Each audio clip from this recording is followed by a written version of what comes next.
Madame Claudine Schmitt, vous avez la parole.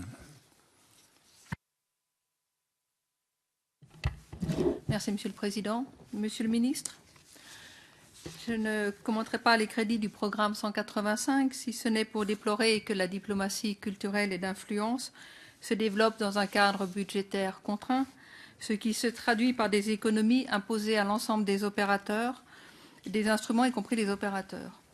Donc comment, dans ces conditions, ne pas s'inquiéter pour la poursuite de la politique d'influence de la France et de ce que cette politique, ses ambitions et ses actions soient tributaires de financements extra-budgétaires? Ce propos introduit ma première question.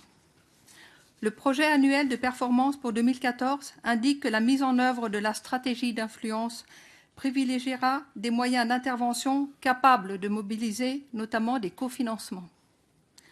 Or, dans son rapport concernant le réseau culturel de la France à l'étranger, qu'elle a remis dernièrement à Monsieur le Président de l'Assemblée nationale, la Cour des comptes souligne que dans cette activité complexe de recherche de fonds, le ministère, et en particulier la Direction générale de la mondialisation, n'accompagne pas suffisamment les postes.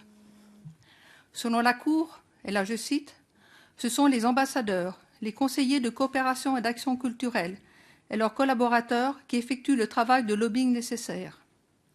L'impression prévaut d'une organisation fonctionnant de manière artisanale, sans vision ou stratégie globale, et qui ne déploie pas des efforts coordonnés en vue de développer les cofinancements de façon systématique et avec des instruments adaptés. » Alors, quels commentaires portez-vous, Monsieur le Ministre, sur cette appréciation de la Cour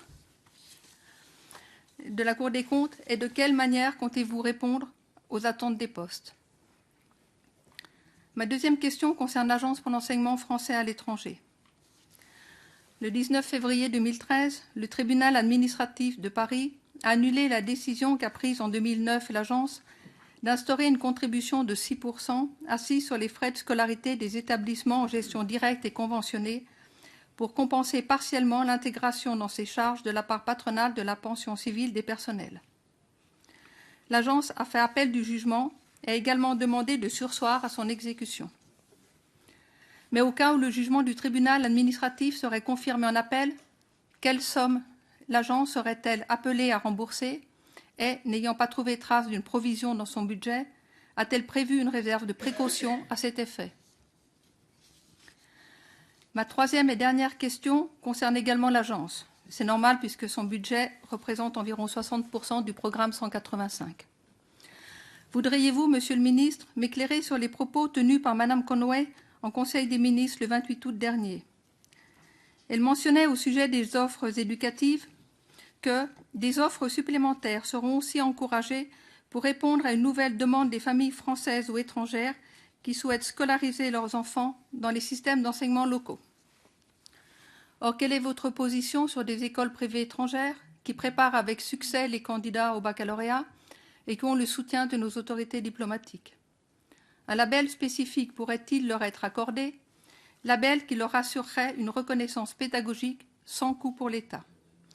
Des pistes existent. Une de ce type pourrait-elle être retenue? Voilà, je vous remercie, Monsieur le Ministre. Merci, Madame Claudine Schmitt.